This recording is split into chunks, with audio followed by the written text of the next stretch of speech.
Car je connais les projets que j'ai formés sur vous, dit l'Éternel, des projets de paix et non de malheur, afin de vous donner un avenir et de l'espérance. Jérémie chapitre 29, verset 11. Écoute bien, ce que tu traverses en ce moment n'est peut-être pas un abandon, mais une séparation voulue par Dieu. Ce silence qui pèse, cette solitude qui entoure, ces portes qui se ferment, rien de tout cela n'est le fruit du hasard. Une main invisible te prépare. Parfois, Dieu isole pour révéler, il cache pour mieux équiper, il éloigne pour mieux élever. Alors ne t'alarme pas, ne te précipite pas, les bénédictions sont souvent précédées d'un désert.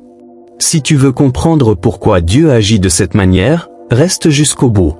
Cette vidéo renferme des clés spirituelles, une révélation biblique claire, et une prière puissante pour t'accompagner dans cette saison d'isolement. Abonne-toi dès maintenant, aime cette vidéo et surtout écris en commentaire. Je choisis de faire confiance à Dieu même dans l'isolement. Par toute l'Écriture, l'isolement précède la gloire. Moïse a vécu 40 ans au désert avant d'entendre l'appel de Dieu dans le buisson ardent. Joseph a été rejeté, vendu, emprisonné, avant d'être établi gouverneur. Et Jésus, notre Seigneur, a été conduit par l'Esprit dans le désert pendant 40 jours avant de commencer son ministère. Ce que les hommes nomment solitude, Dieu l'appelle sanctuaire. Ce que certains perçoivent comme un rejet, Dieu s'en sert comme repositionnement. Dans un monde qui célèbre le bruit et la validation permanente, l'isolement paraît comme un échec. Pourtant, c'est souvent dans le silence que Dieu parle le plus fort, et dans la retraite qu'il agit en profondeur. Si tu vis une saison d'éloignement, ce n'est pas forcément une punition, c'est peut-être une préparation. Ne fuis pas ce désert, Dieu y marche avec toi. Pour discerner ce que Dieu accomplit dans ta mise à part, voici *** 6 principes spirituels essentiels ** pour tenir ferme et ne pas abandonner trop tôt. ** Principe 1 L'isolement, opération de purification intérieure ***. Quand Dieu veut t'élever, il commence par t'extraire. Il te sépare des bruits, des influences toxiques, des conforts trompeurs, parce que la bénédiction qui vient exige un cœur affermi. Moïse, nourri au code du pouvoir égyptien, a dû apprendre au désert ce que les palais ne peuvent pas enseigner. Loin des regards, Dieu vide l'âme de ses appuis et de son orgueil pour la remplir de sa volonté. Ce que tu ressens comme un abandon peut être une délivrance déguisée. Dieu te libère aussi de toi-même. Il éclaire les recoins de ton cœur, fait remonter ce qui était enfoui. Cette lumière peut blesser d'abord, mais elle annonce la transformation. N'envie pas ceux qui demeurent entourés mais stagnent, honore ce retrait. Dans le secret, Dieu façonne ses instruments les plus solides. ** Principe 2 L'isolement, école d'écoute sans filtre ***. Dans la foule, on entend l'écho du monde. Dans le silence, on capte la pensée de l'Éternel. Quand Dieu veut t'introduire dans une nouvelle dimension, il te retire des distractions. Jésus montait seul sur la montagne pour prier avant les décisions cruciales, non par faiblesse, mais par soif de communion pure. Beaucoup s'épuisent à courir après des paroles à droite et à gauche, oubliant que l'Esprit de Dieu habite en eux. L'isolement t'apprend le langage du ciel, affine ton discernement, purifie ta perception. Ce que tu appelles « silence » est peut-être une fréquence spirituelle que tu apprends à reconnaître. Plus tu t'accordes à cette voix intérieure, plus tu deviens inébranlable. Ne cherche pas à sortir trop vite de ce temps, tu risquerais de manquer l'enseignement qui te fera pilier. Les grandes révélations naissent dans l'intimité et ne se partagent pas d'abord en public. ** Principe 3 L'isolement, clinique de guérison profonde ***. Tant que tu restes occupé et entouré, les blessures demeurent cachées sous l'agitation. Quand tout s'apaise, les douleurs véritables affleurent, traumatisme, trahison, peur. Ce n'est pas un hasard, c'est une opportunité. Dieu t'amène face à toi-même non pour te condamner, mais pour te restaurer. Je l'attirerai au désert, et je parlerai à son cœur, dit Dieu, Osée chapitre 2, verset 14. Le désert devient salle d'opération spirituelle, le Seigneur referme les plaies anciennes, arrache les racines d'amertume, brise les chaînes invisibles. La tentation, c'est de fuir vers une relation ou un projet pour éviter cet examen intérieur. Ne le fais pas. Accepte cette confrontation sainte. La vérité te rendra libre, et l'isolement deviendra un sanctuaire de transformation. *** Principe 4, dépendance envers Dieu et maîtrise de soi. *** Dieu t'isole pour t'apprendre à t'appuyer sur lui seul et à te gouverner intérieurement. Tant que tu comptes sur la validation des autres, ta foi reste fragile. David l'a appris dans la caverne d'Adullam, isolé et incompris, il a fortifié son âme en Dieu. Il a découvert cette foi que chante le prophète. Même si le figuier ne fleurit pas, je me réjouirai en l'Éternel. Habacuc chapitre 3, versets 17 à 18. Dans le désert, Jésus aurait pu changer les pierres en pain. Il avait le pouvoir, mais il a choisi l'obéissance plutôt que la satisfaction immédiate. L'isolement te place devant tes réactions. Vas-tu céder à la panique, courir après un raccourci, ou apprendre la retenue? Ce processus forge une stabilité rare. Quand tu en sors, tu n'es plus un roseau agité. Tu es paisible, ferme, parce que tu as appris à mourir à toi-même. Principe 5, tri relationnel et repositionnement dans la volonté de Dieu. L'isolement dévoile des attachements illusoires. Ceux qui applaudissaient tes victoires ne supportent pas toujours tes silences. Dieu laisse ce tri opérer pour te libérer de l'approbation humaine et t'enraciner en lui. Parfois il ferme des portes qui ne sont pas mauvaises en apparence, simplement hors de son timing. Paul, après sa rencontre avec Christ, n'a pas commencé immédiatement à prêcher. Il a été retiré en Arabie, le temps que sa pensée et son appel soient réordonnés. Ce retrait agit comme un arrêt providentiel. Il réécrit tes priorités, corrige ta direction, restaure ta vision. Ne pleure pas trop longtemps ceux qui s'éloignent. S'ils étaient envoyés pour t'accompagner, ils seraient restés. Ce détachement te rend libre d'aimer sans dépendance et de servir sans flatterie. Principe 6, incubation d'un mandat et d'une autorité silencieuse.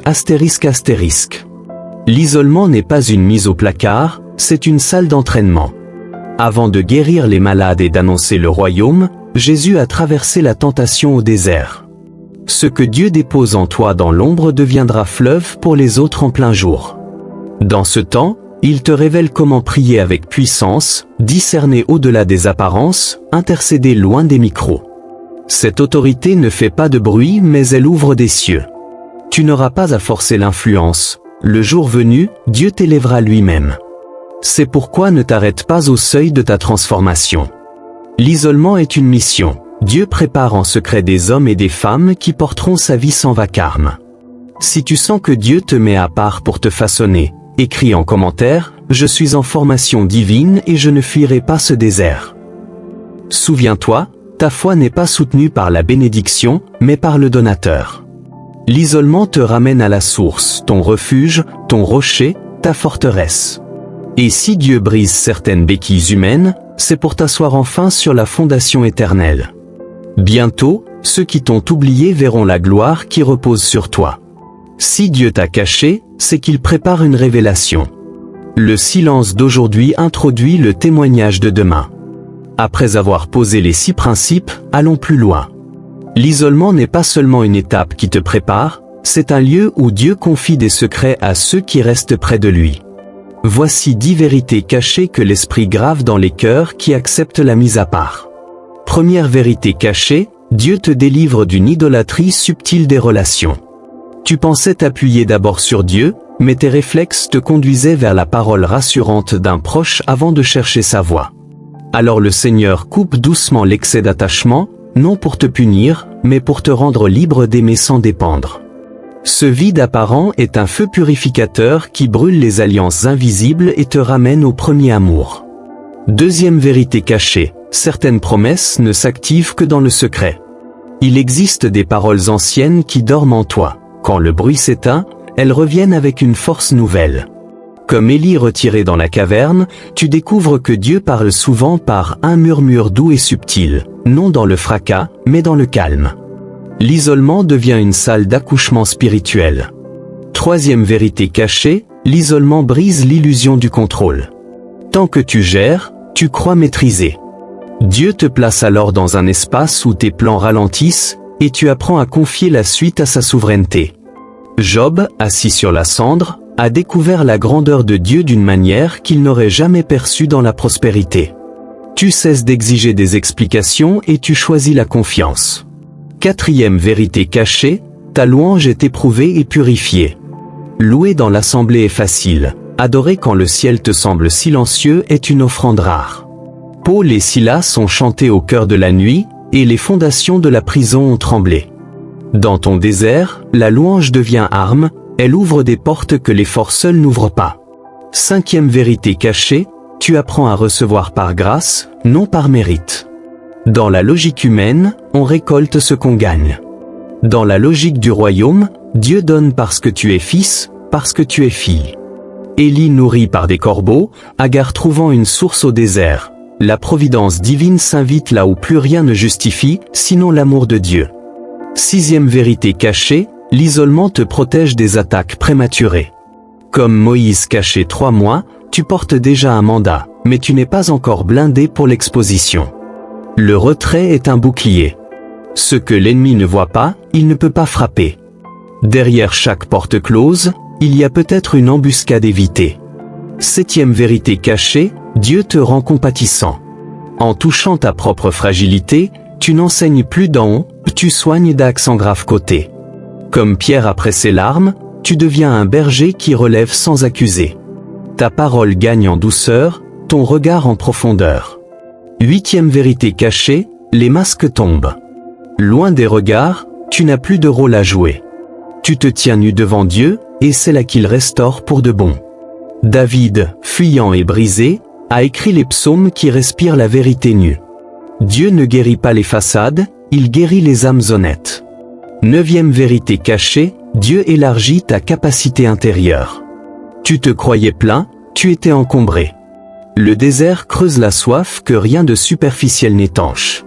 Alors s'accomplit la promesse, heureux ceux qui ont faim et soif de justice, car ils seront rassasiés. Évangile selon Matthieu chapitre 5, verset 6.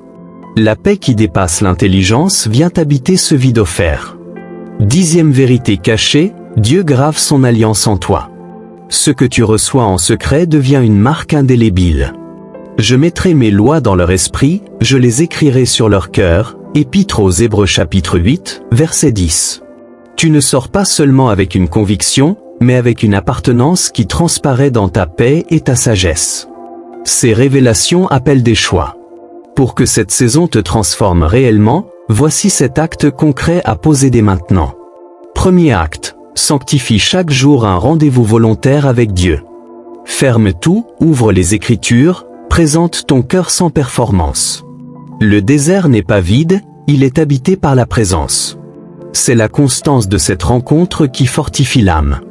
Deuxième acte, refuse le repli, choisis l'intercession. Comme Job priant pour ses amis, tourne-toi vers les autres au cœur même de ta lutte. L'ego se tait, l'amour circule, et ce que tu libères revient en pluie sur ta propre vie. Troisième acte, mets de l'ordre dans ton atmosphère intérieure. Range, écris, médite, installe la louange.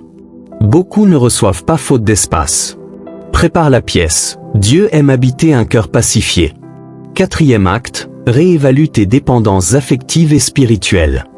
Liste tes appuis, coupe les liens qui t'enchaînent, renonce aux identités construites sur les regards. Tu n'entreras pas dans la nouvelle saison avec les chaînes de l'ancienne. Cinquième acte, déclare chaque jour les promesses. J'ai cru, c'est pourquoi j'ai parlé. Deuxième épître aux Corinthiens chapitre 4, verset 13. Tes paroles plantent l'atmosphère de demain. Dis-le à ton âme comme David, espère en Dieu. Sixième acte, cultive une gratitude surnaturelle. Remercie non pour ce que tu vois, mais pour ce que tu crois. Je bénirai l'Éternel en tout temps. Livre des Psaumes chapitre 34, verset 2. La reconnaissance ouvre des cieux que la plainte ferme. Septième acte, prépare ta sortie. L'isolement est une école, pas une prison. Note les idées, affine les messages, médite les versets. Joseph a cultivé son don en prison. Quand l'appel de Pharaon est venu, il était prêt. Dis au Seigneur, me voici. Pour ancrer ces vérités, écoute cette histoire. Il était une fois, entre montagne et vent, un jeune potier nommé Eliakim. Ses mains façonnaient des vases d'une beauté simple, mais le village le boudait. Ses œuvres semblaient trop silencieuses. Un jour, on annonça que le roi cherchait un vase sacré pour contenir l'huile de l'onction royale. Les artisans se mirent à produire des pièces brillantes, serties de métaux et de pierres. Eliakim ne reçut pas d'invitation. Plutôt que d'amertume, il choisit le retrait. Il monta vers un fleuve discret, loin des foules, et entreprit de modeler un seul vase, non pour le marché, mais pour l'invisible. Il mélangea l'argile avec ses larmes, laissa le vent dicter le séchage, grava des paroles nées dans la prière. « Ce vase est pour Dieu seul », se disait-il. Au jour de la présentation, les fours du village craquelèrent. La hâte avait fragilisé les parois, les vases spectaculaires éclatèrent. Le roi, attristé, murmura « Aucun de ces récipients ne peut porter l'huile que j'ai reçue. » Un serviteur se souvint alors d'un potier retiré dans les hauteurs.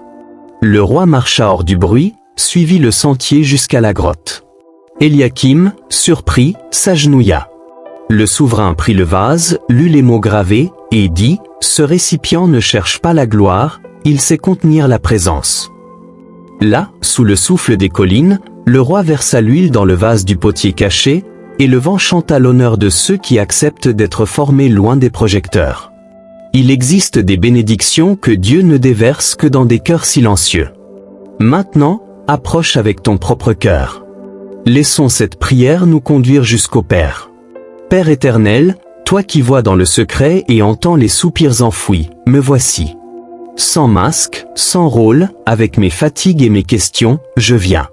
Tu sais les jours de silence, les nuits sans réponse, les portes fermées. Je reconnais aujourd'hui que tu étais là. Dans la mise à part tu m'as façonné, tu as retiré ce qui n'était pas toi, tu as guéri ce que je n'osais plus regarder.